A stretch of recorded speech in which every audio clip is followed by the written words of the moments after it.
Demo video shows the working principles of deep reinforcement learning algorithms for automatic stock trading strategies. The overall procedure is divided into 6 components. The first component of our code is to access the historical stock data and calculate the indicators. Our data could be accessible from websites such as Yahoo Finance, which contains data of multiple companies in different regions. For example, here we select 5 stocks of famous technical companies, including Apple, Nvidia, Google, Meta, and Microsoft. The indicators like RSI and MACD act as the financial features of stocks and the labels during the model training. Then, the second component is the data visualization and the splitting dataset. Here we can visualize the historical stock data and indicators to check if the dataset has been successfully loaded. Then, we can split the dataset into train, validation, and test sets based on the time scale. Here we select the data from 2015 to 2021 as the train set, data in 2022 as the validation set, and the data in 2023 as the test set. The third component is to define the stock trading environment. The most important principle in this procedure is the Markov decision process, the MDP process. In stock trading, the consecutive states of MDP refer to the trading dates. Actions refer to the trading operations such as buying, selling, and holding stocks.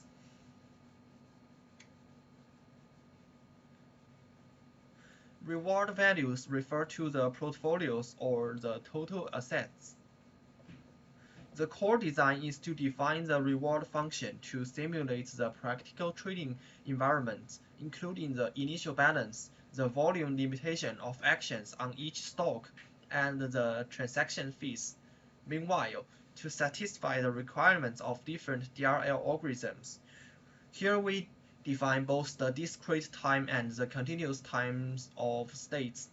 The fourth component is model training, is setting parameters for model training. The DRL-based models are accessible from the stable baseline 3 library. We should set suitable parameters, including the epochs of training, the numbers of states in each epoch, and other essential parameters. Besides, we can introduce the early stopping mechanism to control the consumption and restrict the overfeeding problem.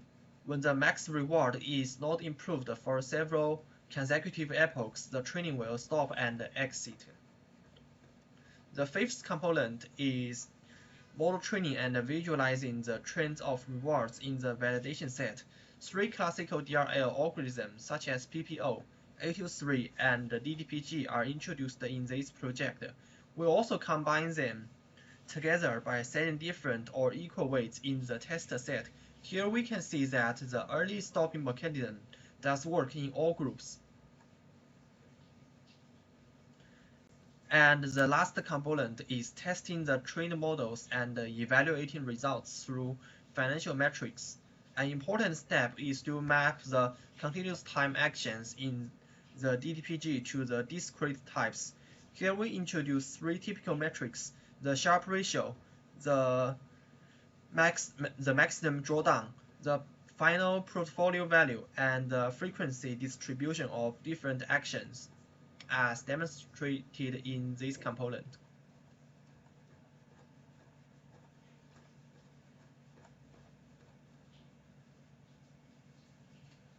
According to the prediction results on the test sets, we could make conclusions about the performances of different DRL algorithms and select the most suitable strategy for a certain combination of stocks.